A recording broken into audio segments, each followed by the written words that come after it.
Please join me in welcoming Senator Ted Cruz.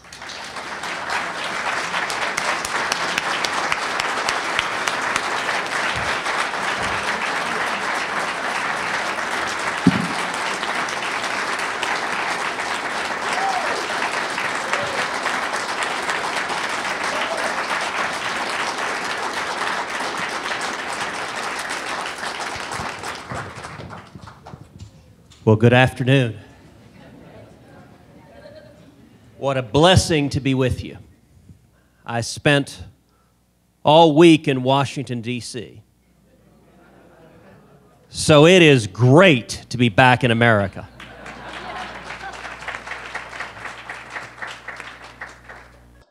You know, I have to say it's been an interesting week in Washington. Last week, Pope Francis was in town. It was remarkable to sit on the floor of the House of Representatives to listen to the Pope speak to a joint session of Congress. I will note that the press conference at the White House was a little bit awkward. Every time the reporters addressed a question to Your Holiness, Obama answered.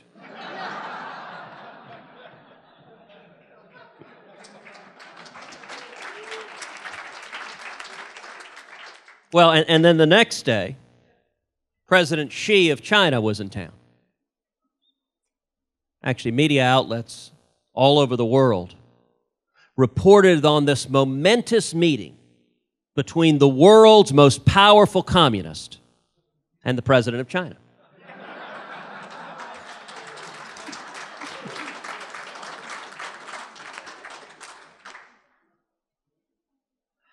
And then we've had an interesting week battling in Congress over Planned Parenthood. You know, I will say the last several months, as we've seen undercover video after undercover video after undercover video of Planned Parenthood become public, I think we're at an extraordinary moment in time. I think we're at a teaching moment. What I have encouraged is I would encourage every American watch these videos. Even if, and in fact I would say especially if, you consider yourself pro-choice. Watch these videos. In the videos you see senior officials from Planned Parenthood laughing, sipping Chardonnay, callously, heartlessly, bartering and selling the body parts of unborn children. One senior official laughs and says she wants to sell so many body parts she can buy herself a Lamborghini. Now, if it's up to the mainstream media, no one in America will ever see these videos. Somehow CBS, ABC, NBC, they don't appear on the evening news. But I would just encourage people to watch these and say, are these my values? One of the most horrific videos features a lab tech talking about a nearly 2-pound little boy who was aborted, but his heart was still beating. And that she was instructed to insert scissors beneath his chin and cut open his face to harvest the brain. Look, I'll tell you, anyone watching these videos, they make you sick to your stomach. That any compassionate, loving society would treat human beings as the source of harvesting organs rather than trying to preserve that precious life. I was very sad to see this past week, yesterday in fact, Congress gave in to President Obama's demand and funded Planned Parenthood in the entirety. Now, the president's demand, I think, was quite unreasonable. What the president insisted, he said Congress must give $500 million in taxpayer money, and your and my money, to Planned Parenthood. Even though it is a private organization, it's not part of the federal government. And even though it is currently under multiple investigations for being caught on video, apparently committing a pattern of felonies. Because in addition to being horrifying, it is also a federal criminal offense that carries a 10-year jail term to sell the body parts of unborn children for a profit. And on the video, by all appearances, that's exactly what Planned Parenthood as a national enterprise is doing. It was sad to see Congress give in to the president's demand. The demand was radical and extreme.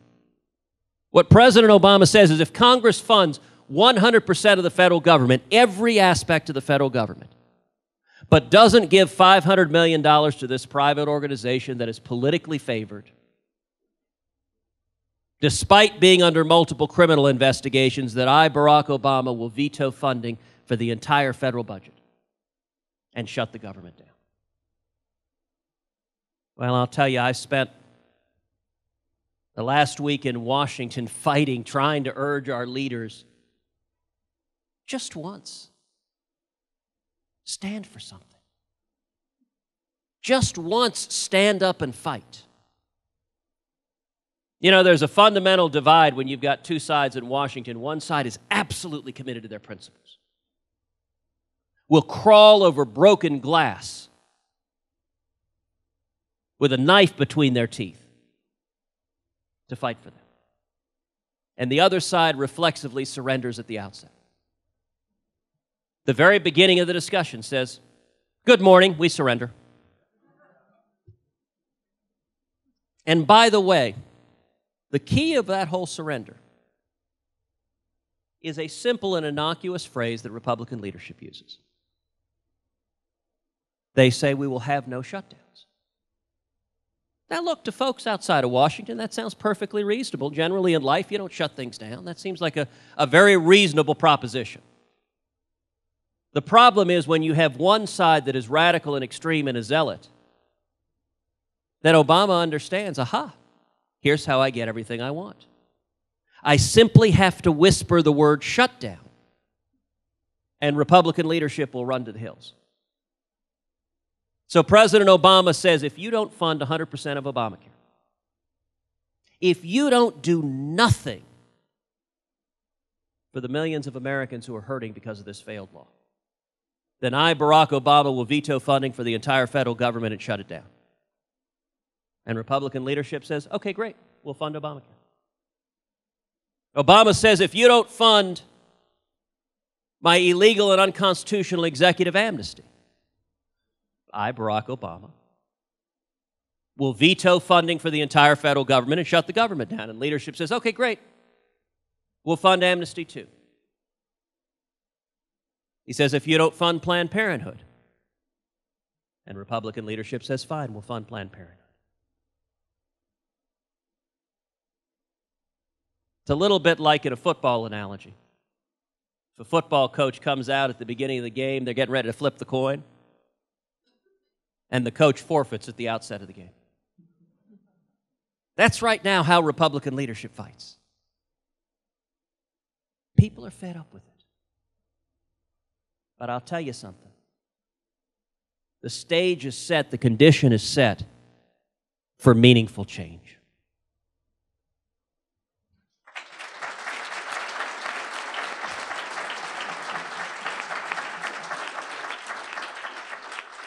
I am humbled and honored to be addressing a group that Ronald Reagan addressed in 1978.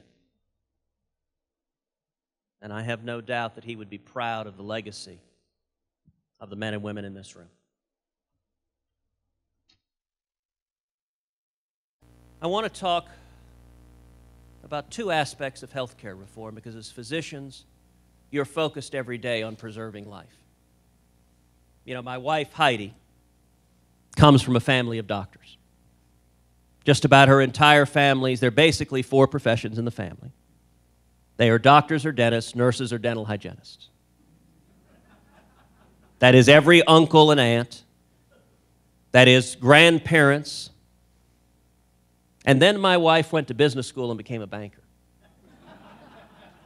Her entire family was deeply confused. They said, "Wait a second, who are your patients?" And I'll tell you, my wife was raised, her parents were missionaries in Africa when she was a little girl. Her dad's a dentist, her mom's a dental hygienist. And her grandfather was a missionary in Africa. He was a surgeon for 34 years. I come with so much respect to the dedication each of the professionals in this room have to human life, to improving life, to transforming life, to helping every one of us live a happier, healthier, full life. I want to talk about two aspects. I want to talk, first of all, about health insurance and Obamacare. Now, 6 years ago, perhaps, reasonable minds could have differed over whether Obamacare was a good idea. Now, well into its implementation, we see millions of Americans who've lost their jobs, millions of Americans forced into part-time work, millions of Americans who've lost their health insurance, lost their doctors, who've seen skyrocketing premiums. In my view, it is the essence of reasonableness and moderation to recognize that this thing isn't working. And we need to repeal it and start over.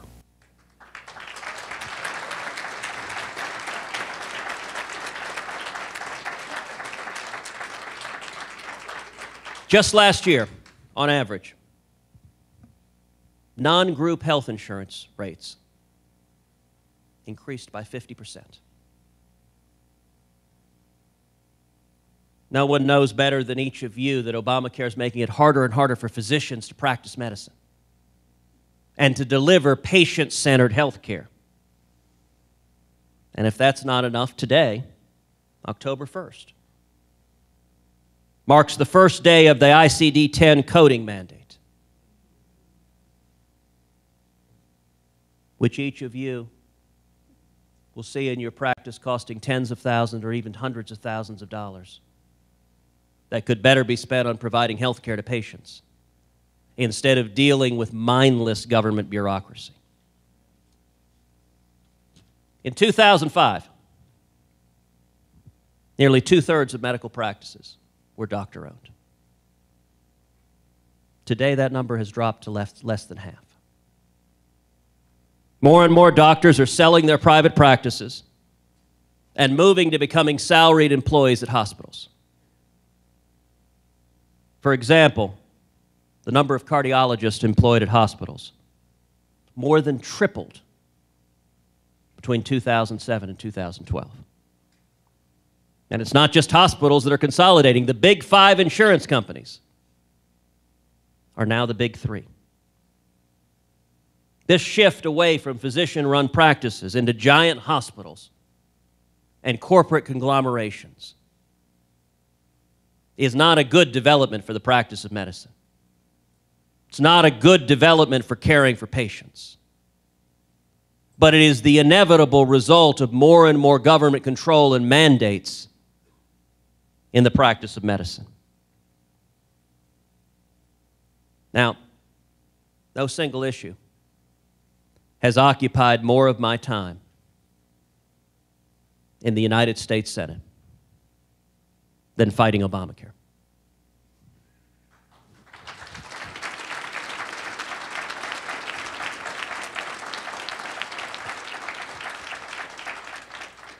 Repealing Obamacare was the first legislation I introduced in the Senate. And I intend to make 2016 a referendum on repealing every single word of Obamacare.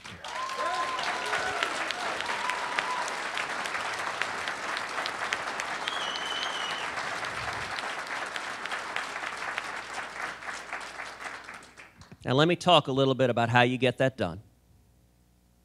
And then I want to talk about common sense health care reform to replace Obamacare. But one of the reasons it was valuable, and finally I'm going to talk about proactive reforms, expanding cures. You know, one of the reasons it was helpful to focus on what just happened with Planned Parenthood is we've seen the results of what happens when Republican leadership is afraid of a fight. Here's the unhappy little secret. There are an awful lot of politicians in Washington, including quite a few Republicans, who are largely resigned to Obamacare being a permanent feature of our economy in perpetuity. Every 2 years, they'll campaign on repealing it. And yet they have no intention of actually doing it, because they don't believe it's a fight that can be won. Now, politically, that notion is a little crazy. Since Obama was elected, we've had 3 elections. 2 of them, 2010 and 2014, the number one issue, the central issue, was repealing Obamacare, and we won historic landslide elections. In between, in 2012, Republicans, in our infinite wisdom, sought out and nominated the one person on the planet who had designed and implemented a plan just like Obamacare. The amazing thing is that is not hyperbole. There are 7 billion people on planet Earth. You could literally walk up to a man on the street and say, "Excuse me, sir, have you designed and implemented a plan just like Obamacare?" "No? Okay, you're a guy." That's what we did in 2012. And we got clobbered.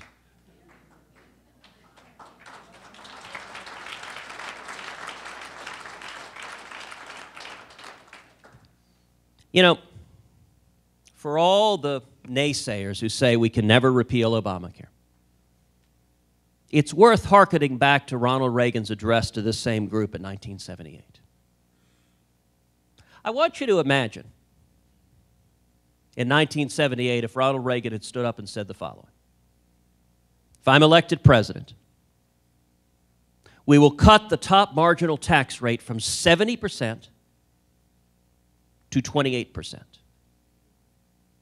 We will go from where we are right now, stagflation, misery, to by the 4th year of my presidency, 1984, the economy will be growing 7.2% a year. Booming growth, millions lifted into prosperity. Our hostages currently languishing in Iran will be released the day I am sworn in as president."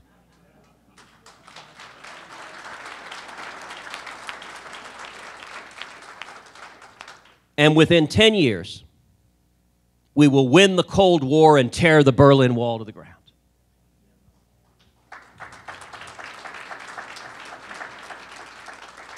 Now, if Reagan had stood at this podium in 1978 and said that, I suspect more than a few of you trained in psychiatry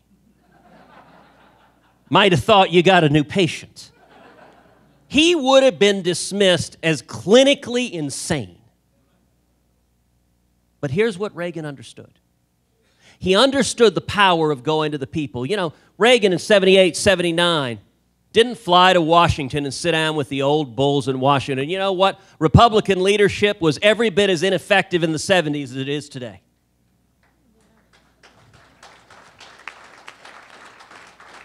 And he didn't think the key was to go sit down with some 300-year-old senator and try to convince them, "Come on, guys, you got to stand for something." He knew that was hopeless. Instead, he took his case to the American people. And he built a grassroots tsunami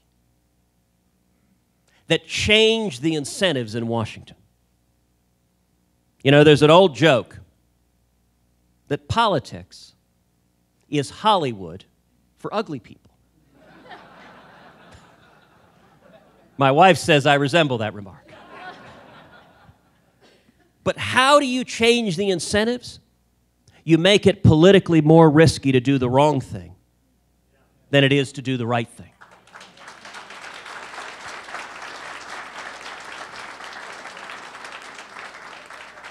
Reagan was able to transform this country not because he'd sit down with Tip O'Neill. Mind you, he did all of this with a Democrat controlling the House of Representatives, Tip O'Neill as Speaker.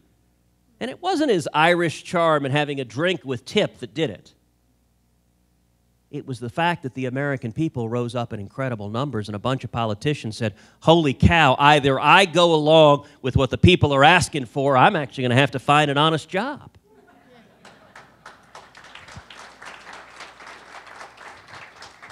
That's how we repeal Obamacare. We come out of November 2016 with a mandate from the American people. This isn't working, and we want something new.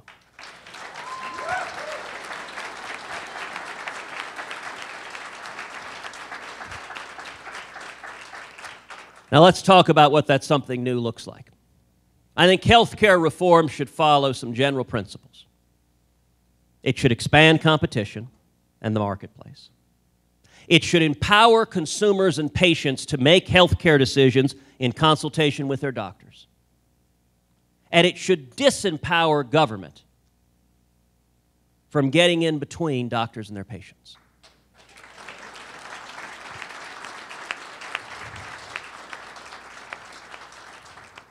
You know, right now, if you think about it structurally, what we have as health insurance doesn't really operate as insurance. It operates as a third-party payer. Let's take, for example, car insurance. If driving here today, you had a flat tire, you wouldn't call Allstate to fix your tire. If you need to refill your gas, you wouldn't bill your insurance company for the gas or the change of oil. On the other hand, if you get totaled by an 18-wheeler on the freeway, that's when you have insurance for.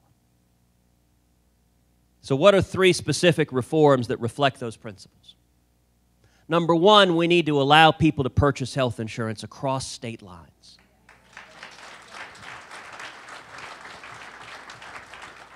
What that will do is create a true 50-state national marketplace with competition where people will have the availability of low-cost, catastrophic coverage.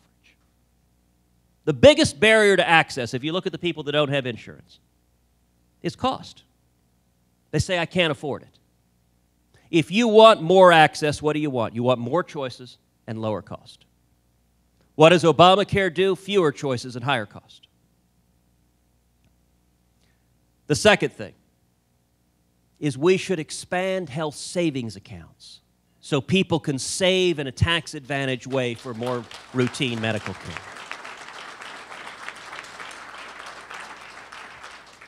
And by the way, that introduces some market discipline as people are then spending their own first dollar into the practice of medicine. It's empowering patients. It's letting doctors and patients have constructive conversations. You know, it's striking. If you look at areas of medicine that are not typically covered by insurance, great example, LASIK. You notice the cost for LASIK keeps going down and down and down and down? Because generally speaking, that's not covered by insurance. And so you have incentives in the medical field for innovation to improve service and drive down costs. We need to bring those incentives into the practice of medicine more generally. Then the third thing we should do is we should de-link health insurance from employment.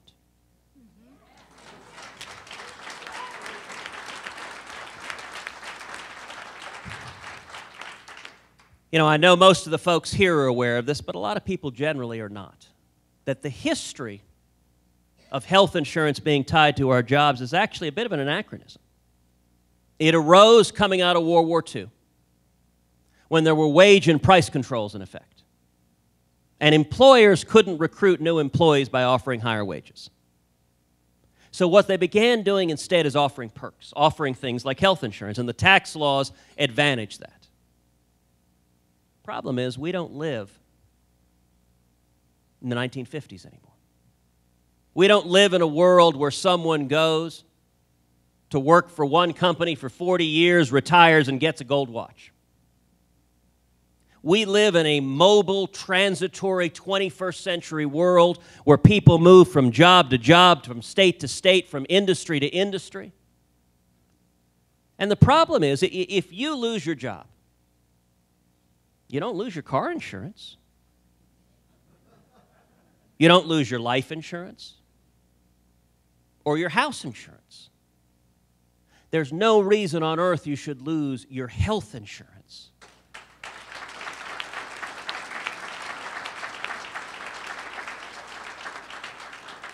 And of all of them, it's probably the worst one to lose because that's a major factor causing the challenge of pre-existing conditions when someone loses their coverage and then they can't get a new policy because they've gotten sick in the meantime.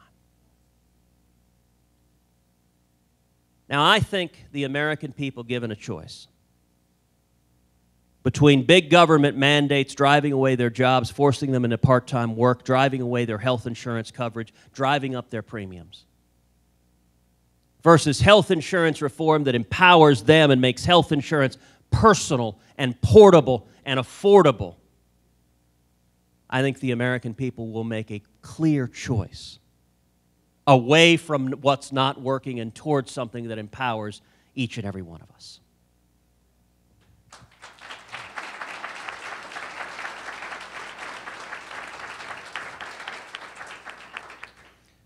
The second thing I want to talk about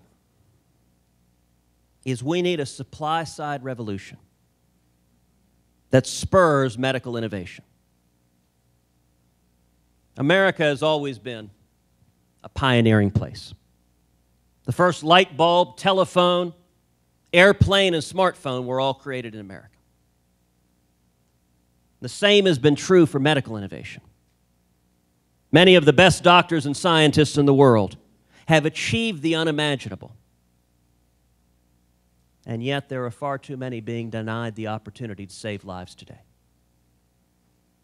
As economist Alex Tabarrok so aptly etched into the American imagination, there lies within our cities and towns an invisible graveyard.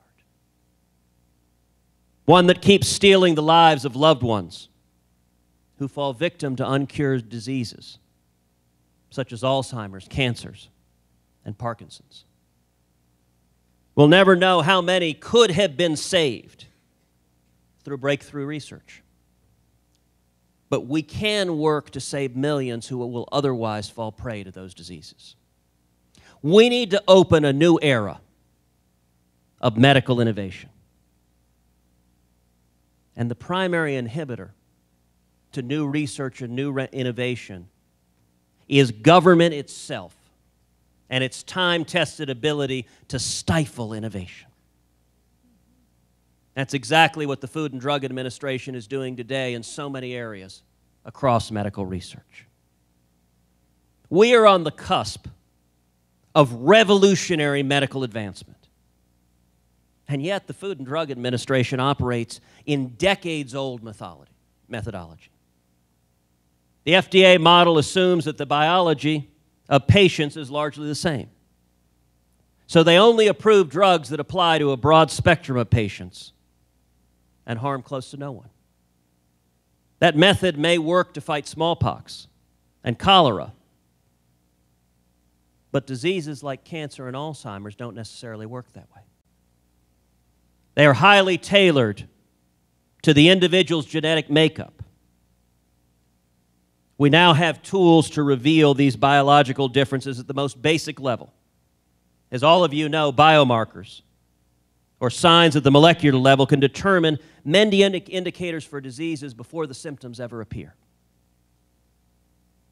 The efficacy can be judged without having to wait for the symptoms to show up, often years later when it's too late to do anything about it. All the way up while the FDA operates on a backwards model that largely rejects forward-looking discovery. The current process is slow, unbelievably expensive, and it discourages scientists from innovating. It is past time to unleash this innovation. A couple of months ago, I chaired a hearing. I chaired the Science and Space Subcommittee of the Commerce Committee on cures, on devoting more resources to research and innovation to curing life-threatening diseases that cause millions to suffer.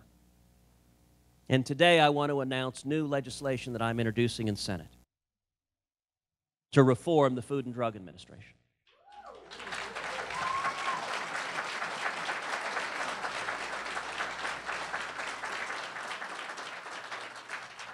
I'm working alongside Representative Paulson in the House, who is introducing the companion legislation to reverse the FDA's backwards approach to medicine.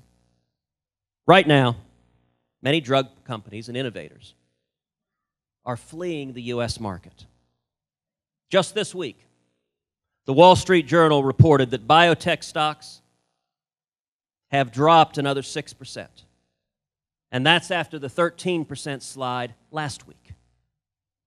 Economists cite one of the key reasons as the fear of a Hillary or Bernie Sanders-style socialism that mandates price controls. And yet, while innovators are leaving the U.S. market, there are advanced cures for diseases helping address multiple sclerosis or ALS in other developed countries that the FDA refuses to approve here. If we want to keep good doctors and researchers here, if we want the best scientists to bring their best solutions, we have to start by inviting innovation rather than cutting it off. The legislation I'm introducing will provide reciprocal drug approval so that the cures and medical devices that have already been approved and developed in other countries can come to the United States.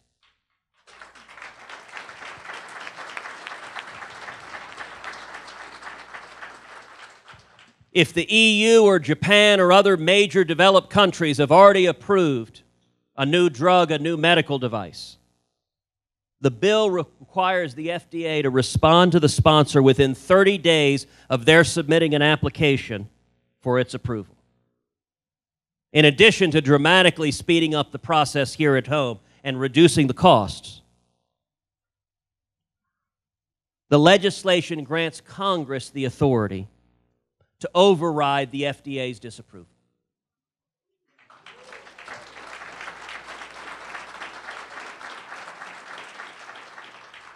Each of you faces on a daily basis patients where you're having to tell them how to deal with diseases where there may be treatments that can help them, and yet bureaucratic inertia blocks them from accessing those treatments. This makes the FDA accountable to Congress and ultimately to the American people. Perhaps some of you know the story Malcolm Gladwell told in David and Goliath, when in 1955, Dr. J. Freerick worked on the second floor of the National Cancer Institute, home to the Children's Leukemia Ward. Because of the horrendous nature of the disease, 90% of the children would die within the first 6 weeks of their hospitalization. For the doctors, the nurses, and the hospital staff, working on the second floor, enduring the uphill battle to control the patient's constant bleeding was traumatizing. For parents, it was a hopeless, never-ending nightmare. Determined to find a cure, Dr. Freerick discovered a lack of platelets in his patient's blood. He concluded that the cancer was destroying these platelets that helped blood clot. To stop the bleeding, patients needed fresh platelets in large doses. Despite the experts' skepticism and regulations that stood in the way of requests for blood banks, he was unwavering in his pursuit of a cure. He personally recruited blood donors. He perfected the method of platelet transfusions, switching from steel needles and rubber tubes to silicone needles and plastic bags. The clinical director at the time told Dr. Freerick that he was crazy and eventually threatened to fire him if he didn't stop his treatments. But soon, the bleeding stopped. The treatment began to work, and because of Freerick's determination, his regimen is now a standard cancer treatment.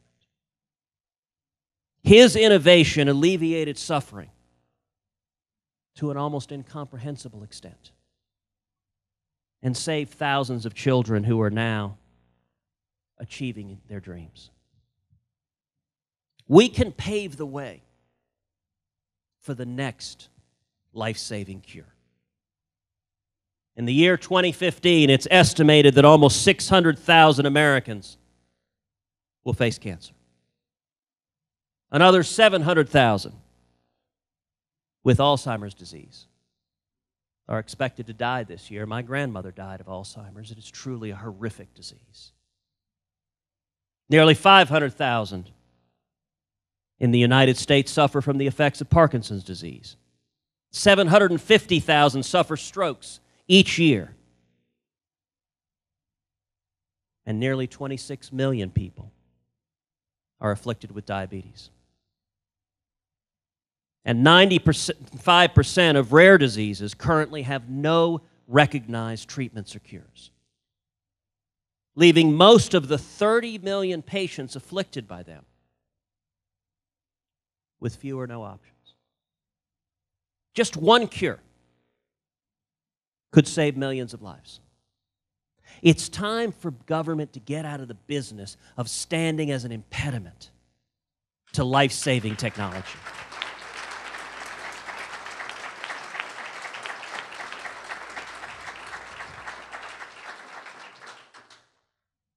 In closing, let me tell you again just how incredibly grateful I am and your patients are to each of you for your sacrifice, for your dedication to the practice of medicine, for your dedication to improving their lives. We too often assume that in America we will always have high-quality medical care. And yet that's a dangerous assumption to make.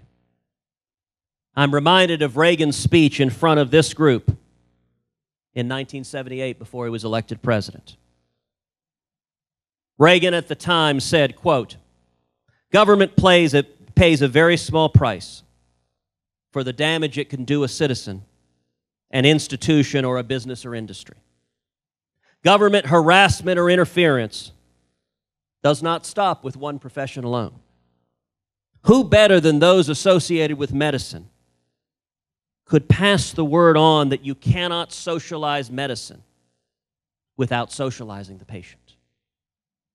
Too many of us, business and industry, have switched rather than fight." Once again, Reagan's words have proved prophetic. You know, as we look at what's happening in this country, as we look at bankrupting our kids and grandkids, as we look at our rights under assault from the federal government on a daily basis, as we look at America receding from leadership in the world, it's easy to give up hope. It's easy to throw up your hands and say there's nothing we can do, and I'll tell you, there is nothing the media wants more than the men and women in this room to abandon hope. And yet Scripture tells us there is nothing new under the sun. I think where we are today is very, very much like the late 1970s when Reagan spoke to this group. I think the parallels between Jimmy Carter and Barack Obama are uncanny. The same failed economic policies, the same misery, stagnation, and malaise, the same feckless and naive foreign policy. In fact, the exact same countries, Russia and Iran, openly laughing at and mocking the President of the United States. Now, why does that analogy give me so much hope and optimism? Because we know how that story ended. All across this country, millions of men and women rose up and became the Reagan Revolution. And it didn't come from Washington. Washington despised Ronald Reagan. By the way, if you see a candidate who Washington embraces, run and hide.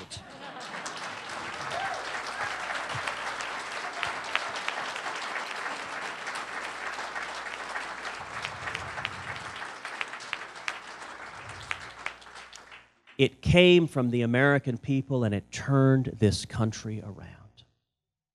The reason I am so optimistic, the reason I am so hopeful, is the same thing is happening again. All across this country, millions of Americans are waking up. Do you know, in the 6 months since we launched this campaign, our campaign has received over 300,000 contributions.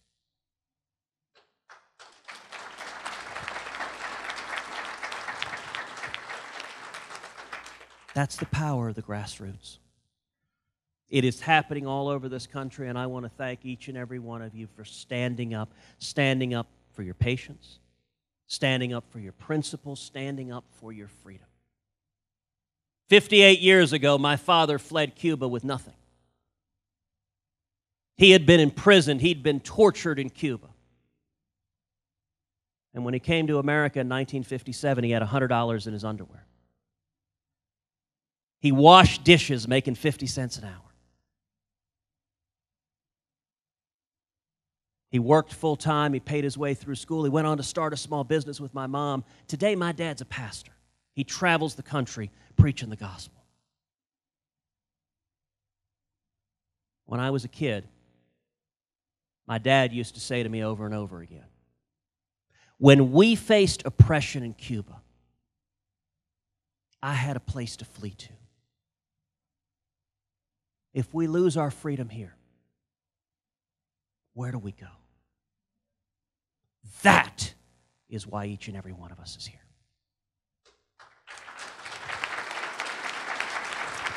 Thank you, and God bless you.